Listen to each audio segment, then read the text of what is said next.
Nah, Mas Tri waktu 2019 masuk Islam. Ya. Orang tua waktu itu gimana? Kaget? Ya kaget pasti. Pasti kaget. Menerima akhirnya atau menolak? Ya kalau di keluarga saya saya menolak ya. Tetapi di satu sisi kan om saya kan ada juga yang Muslim. Oh gitu. Yang di Kediri.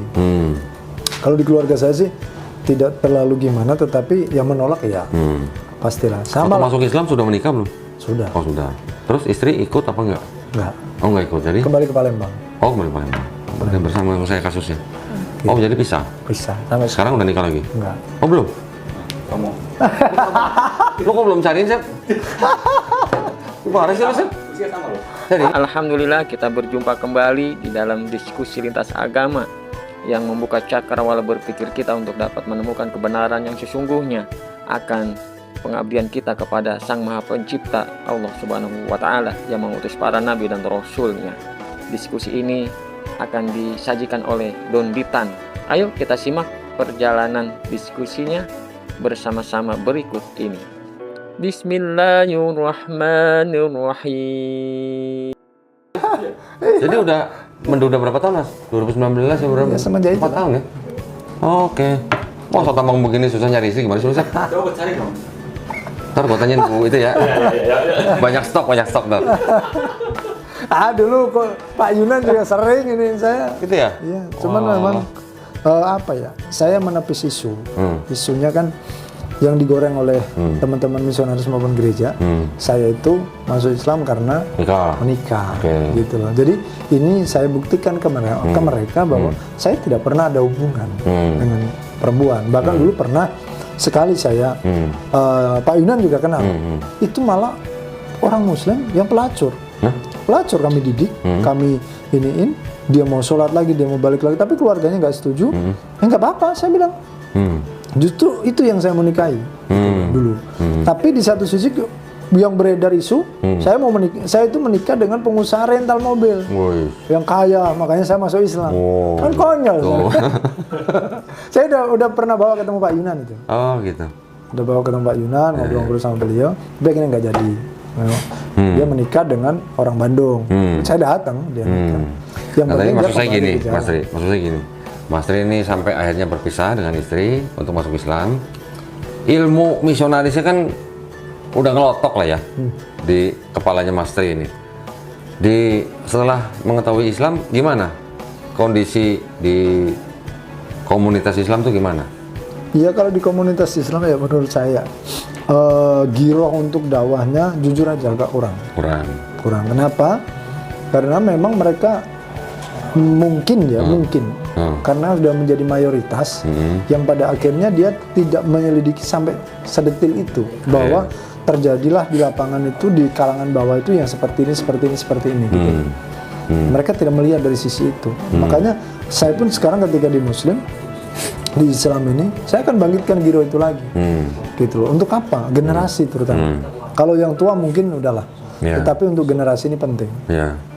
Gitu. Betul. Kalau tidak dipikirkan dengan baik, maka dengan sendirinya akan tergerus. Jadi maka itulah ilmu kristologi itu menjadi sesuatu yang penting buat umat Islam, gitu kan?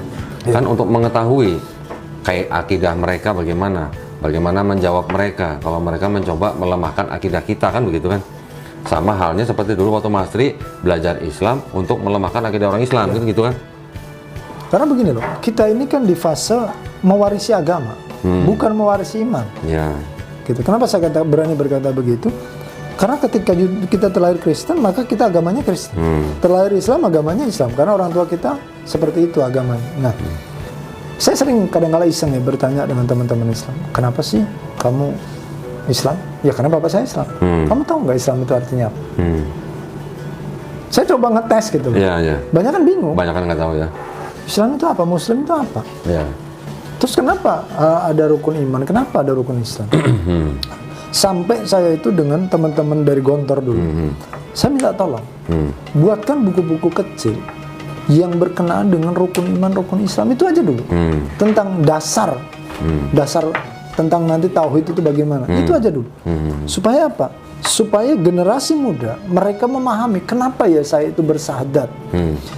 Asyhadu alla ilaha illallah wa asyhadu anna Muhammadar Rasulullah. Itu artinya apa? Kenapa kita berikrar bahwa bersaksi bahwa tidak ada Tuhan selain daripada Allah? Nanti yang nanya, bersaksi emang kamu pernah lihat? Nah, itu ini kan berbicara keimanan. Keimanan itu bukan berbicara. Aku bersaksi emang lu pernah lihat gitu, ntar ada yang nanya begitu kan? Bersaksi itu kan bukan berarti melihat, tetapi ini berbicara keimanan. Gitu. Makanya ini perlu dipahami. Kenapa kamu berani berkata bahwa tidak ada Tuhan yang lain dalam hidupmu? Tuhan itu artinya bahasa aslinya pemilik. Tidak ada pemilik dalam hidupmu kecuali daripada Allah. Nah, itu anak-anak muda dari garis pintunya ini kalau tidak diperkuat. Kenapa anak-anak muda sekarang menikmati hidupnya, menikmati gaya hidupnya, kayaknya melakukan dosa itu biasa aja gitu. Kenapa? Karena mereka tidak tahu di titik syahadat ini. Kalau mereka tahu hidup mereka milik Allah, saya yakin dah. Harusnya rajin sholat harusnya. Harusnya mereka mau ngapa-ngapain itu ngeri. Gitu. Dan mereka akan totalitas untuk berdakwah. Nah, Mas Tri ini sekarang gimana? Kegiatannya ada kegiatan dakwah juga? Kalau person to person kalau Mas. Person to person. Tapi kami ada komunitas di Priok. Oh, komunitas di Priok, komunitas Islam. Iya, komunitas Islam campur dengan mualaf. Oh, campur mualaf. C berapa tuh, Mas? Oh, nggak pakai C. C5. Aduh, habis kopinya. Gimana nih komunitas Islam campur dengan mualaf di Tanjung Priok. Di bawah yayasan atau enggak? Enggak. Oh, enggak. Kita komunitas aja. Karena kalau udah berbentuk yayasan, ujung-ujungnya nanti nggak enak. Gitu ya, tudingan-tudingan. Nah, gitu apalagi kalau udah berbentuk organisasi kan tahu sendiri lah ya. Iya. Makanya kita lebih berbentuk komunitas. Kita menghindari hal-hal yang tidak diinginkan. Ya, tapi juga tidak ada salahnya. Nggak ada salahnya. Tetapi harus sama-sama dewasa. Tinggal bagaimana menjalankannya dengan dewasa gitu. Betul. Ya. Cukup? Ada lagi mungkin yang mau disampaikan pengalaman dulu waktu di hutan misalnya? Misalnya pas lagi nyari mangsa gitu? Yang pengalaman yang unik gitu? Yang miss-nya adalah gini. Kita dakwah ke suku pedalaman yang belum kena. Yang mereka makan babi, kita enggak. Malah gitu? Itu yang sulit. Oke. Dan itu yang perlu digembur menurut saya. Dai-dai muda yang punya hati, yang punya panggilan. Saya siap memberi diri untuk mengajar strateginya. Dan mendampingi nanti ke lapangan seperti apa. Mantap. Kalau dulu mendampingi misionaris, sekarang mendampingi dai. Mantap. Kalau memang, dan juga pesan saya buat teman-teman TKW yang ada di luar negeri, tolong diperhatikan dengan baik. Kalau bisa, utuslah para ulama-ulama untuk mengcover mereka. Jadi mungkin setiap minggu ada kajian, ada apa, jadi itu covering buat iman mereka. Saya baru dengar nih TKW ini benar. Ternyata inceran juga ya. Lah iya. Baru tahu loh saya bener loh. Lahan subur. Iya, maksudnya target yang empuk gitu ya. Karena memang setiap minggu kan mereka libur. Itu udah benar-benar istilahnya target yang empuk gitu ya. Serangannya bukan hanya dari misionaris, tetapi dari gaya hidup. Mereka sekarang di diskotik itu, karaoke, diskotik di Hong Kong, itu dipenuhi orang Indonesia setiap hari Minggu. Oh ya? Tiap minggu? Tiap minggu. Ini bagaimana? Beban kita, bukan beban. Kalau boleh dikatakan, ini saya serahkan kepada para ulama-ulama yang punya kapasitas ya. Yang punya uang, yang punya pengaruh. Berani nggak yuk kirim orang-orang yuk ke sana? Mendanai orang-orang yuk ke sana. Masuk di masjid-masjid di sana. Iya. Ya, harusnya kan begini ya Mas ya. Tentu saja yang namanya kedubes kan pasti juga punya punya tanggung jawab juga ya untuk mengawasi TKW-TKW yang kerja di sana kan. Mungkin bisa dengan cara kerjasama dengan masjid setempat, kemudian kedubes ini yang bekerja sama dengan DKM masjid itu untuk mengundang para dai atau ustadz dari Indonesia. Ini kalau gitu. tidak disampaikan kan mereka tidak pernah tahu. Iya. Gitu. Hal-hal kayak begini kalau nggak diomongin memang mereka ngerti. Iya, tapi bukan maksudnya gini. Kalau kedubes kan nggak ngurusin agama sebenarnya kan. Gitu.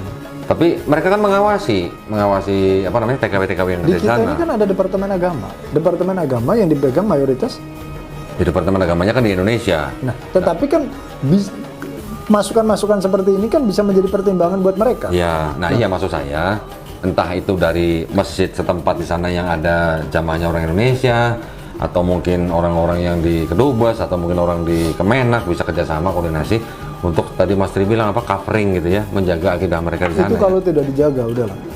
Bahkan dulu saya itu udah memikirkan strategi kalau mereka pulang ke Indonesia ada juga yang nampung komunitas, gitu loh.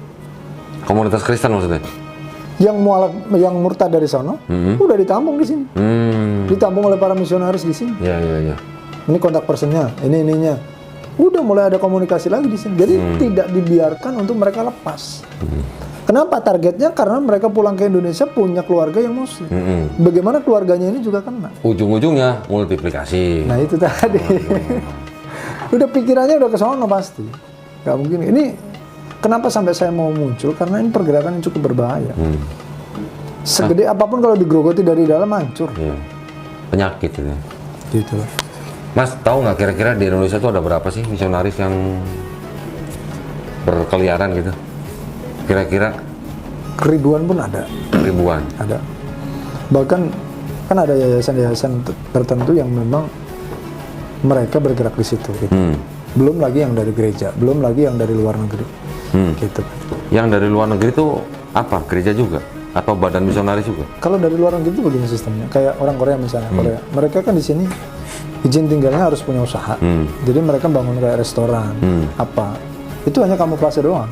Gitu. Tetapi mereka nanti membangun strategi juga untuk misionaris, gitu. Panggilan hidup juga tuh orang-orang begitu? Iya. Iya, karena mereka disupport kan dari sana. Itu panggilan hidup. Kalau nggak panggilan hidup, nggak mungkin mereka mau. Panggilan hidup juga ya. Makanya kita ya haruslah punya hati sampai ke titik itu. Ya. Baik, kalau gitu saya pikir cukup ya. Cukup. Oh, ini ceritanya nih. Dan ini ya cukup mengerikan juga nih, gitu ya. Multiplikasinya itu, efeknya itu yang harus kita ini ya, perhatikan ya. Kalau tidak diperhatikan akan terjadi segemuk apapun. Tapi kalau digerogoti dari dalam pasti hancur. Ya. Terima kasih banyak Mas Tri atas sharingnya pada malam hari ini. Mudah-mudahan bermanfaat juga nih ya buat para pemirsa ya, khususnya buat para pemirsa yang muslim. Hati-hati lah pokoknya ya. Apapun yang terlihat kita belum tentu sama dengan yang terlihat gitu ya. Betul. Bisa jadi apa tadi? C berapa tadi? C5? C5 itu nggak kedetek. Nggak kelihatan dia sebagai misionaris. Bahkan tadi kan saya sampaikan di salah satu universitas saja yang memakai ustadz dan ngajar aja kan ada tadi yang saya sampaikan. Gimana? Yang di Salatiga itu. Ada, di Salatiga. Menggunakan C5 kan. Di Salatiga ada sekolah tinggi apa IAIN? Enggak, iya. IAIN. Yang ada ustadz yang ngajar di situ. Ternyata dia misionaris. Misionaris C5. Dan dia tuh yang mencetak para C5 lain. Wih. Jadi dia di KTP-nya Islam. Ngajar di IAIN. Iya. Gelarnya ustadz. Ya di Magelang ada, di Cibinong ya kemarin saya sampein. Ada. Di Cibinong ada. Ada. Us. Perlu dibongkar nggak kayak gitu? Itu nanti pergerakannya beda. Nah kan kita bisa pakai lembaga. Ya, tapi membuktikannya bagaimana? Membuktikannya bagaimana? Membuktikannya begini. Memang agak sulit. Kenapa? Agak sulitnya karena KTP dia Islam. Itu agak sulit. Dan memang itu udah dirancang. Gitu loh. Jadi sengaja dia membuat KTP-nya Islam? Iya. Karena udah dirancang. Keluarganya? Sama semua. Islam juga semua? Nah kalau kita mau nuntut dia tentang misionaris dan pendangkalan akidah kan nggak ketemu. Gitu. Makanya sampai dapatnya apa? Ya suruh intelijen ngindel dia setiap hari. Sampai ketemu dia di titik ketemu pertemuan dia ngajar. Nah di situ baru bisa diselesai. Kalau nggak bisa. Waduh. Berarti ini misionaris yang menyamar gitu ya? Karena ya itu tadi yang menjadi sulitnya adalah barang bukti kan. Nyatanya gue Islam. Kalau Islam punya Alkitab memang nggak boleh, kan boleh. Saya kita banyak. Makanya itu yang susah. Itu memang dirancang sedemikian rupa. Nggak bisa dimasukin penjara. Kalau kayak kemarin siapa itu Muhammad Kece, itu kan karena dia udah pindah. Ngoceh itu goblok, orang goblok namanya. Makanya dia kena tangkap. Kalau yang lain nggak akan susah. Gitu. Orang-orang udah masuk di C5 itu mau grebek dia atau nangkep dia. Harus dikintil setiap hari. Ketemu dia dalam pertemuan atau dia ngajar di retreat atau seminar, itu pun mereka kalau lagi ngajar nggak boleh ada HP itu nyala. Nggak boleh ngerekam. Nggak ada. Karena itu. Jadi kalau nggak ada orang bocorin, susah ketangkep. Nggak akan ketangkep. Susah terbukti ya. Susah. Nggak akan bisa. sampai begitu ya. Jelasin dulu tadi C1 sampai C5. Biar tahu dong menonton C5 apa. Saya Dia sudah baca, Kodoni udah baca, biar Kodoni yang jelasin. Saya kan pelakunya, beliau yang jelasin. kan gini, jadi dulu tahun berapa ya, kira-kira 2021 ya kalau nggak salah ya. Pertama kali saya baca tentang itu, saya sampaikan ke Yayasan Pembina Mualaf. Terus tahun lalu saya sampaikan kepada MUI. MUI juga nggak tahu yang namanya C1 sampai C6 itu nggak tahu. Cuman tadi mungkin kalau saya bacanya C1 sampai C6. Kalau Mas Tri tadi bilangnya udah sampai C5 itu udah kalau udah. C6 itu kan yang beda negara, artinya Ya. mereka lintas negara dan Ya. mereka menggunakan baju-baju Ya, setempat. sudah istilahnya orang nggak tahu bahwa dia Ya. Muslim atau enggak gitu. Itu Taunya Muslim gitu ya. Teman-teman saya di Malaysia dulu kayak gitu. Jadi kalau C1 itu adalah misi gereja, membangun gereja di sebuah tempat, tetapi masih menggunakan bahasa asal. Oke. C2 sudah ganti menjadi bahasa lokal. Ada bahasa C3 Jawa, bahasa apa. sudah menerima budaya dan tradisi setempat. C4 sudah menerima budaya dan tradisi agama setempat, Islam misalnya, ya, sudah menerima. C5 sudah menyamar jadi Islam. Ini dan itu yang tahu hanya orang-orang tertentu sebenarnya. Saya nggak tahu, beliau bisa tahu. Berarti masih C5, C6. Nggak, saya dulu masih masuk di C4. Kalau yang C6 itu dia udah totalitas, dia udah menyamar menjadi Muslim. Nggak akan ketahuan bahwa dia tuh misionaris yang menyamar gitu. Contoh yang paling nyata itu adalah dulu ada seorang orang Belanda, dari Belanda yang menyamar masuk dalam Aceh. Namanya Snok Hurgonya. Nama Islamnya itu siapa ya? Abdul Ghafur kalau nggak salah. Dia sampai ke Arab Saudi belajar bahasa Arab, belajar Islam. Akhirnya datang ke Aceh ngajar bahasa Arab. Jadi orang nggak tahu kalau dia tuh benar-benar. Jadi sebutannya C6. Nah itu udah C6, itu udah totalitas itulah. Kalau belum total itu berarti C5 tadi. Ya. Tapi C5 menurut tadi Mas Tri Udah total. juga sudah total. Dia kan gini, orang lokal gitu loh. Orang lokal, orang Indonesia yang dia menggunakan pakai bahasa budaya Indonesia. Iya. Dan dia menggunakan KTP semuanya udah Islam gitu kan. Satu keluarganya, dan dia mengambil peran sebagai seorang ustadz atau ulama. Gitu kan. Karena kan legalitas ustadz di Indonesia ini kan Gampang. itu tadi Mudah, saya gitu ya. bilang mudah. Jadi Iya. ketika dia di lingkungan dipanggil ustadz, ya udah. Akhirnya dari statement-statement itu opini masyarakat, maka orang itu menjadi ustadz. Jadi Gitu. nggak perlu ada LC di belakang, dia udah pakai kopiah, udah Tapi pakai baju kalau koko, pakai bawa. di Kristen untuk menjadi seorang pendeta, ya kalau di GBI mungkin ada juga standarisasinya. Standarisasinya kan mereka nanti harus melalui pendidikan. Gitu loh. Pendidikan, ada juga sertifikat dan legalitasnya itu ada gitu. Jadi nggak sembarangan gitu. Tapi yang saya kaget itu ada dosen di IAIN yang ternyata, nah itu udah. Itu C6 berarti. Kalau menurut saya itu udah C6 gitu. Kalau menurut Mas Tri itu C5.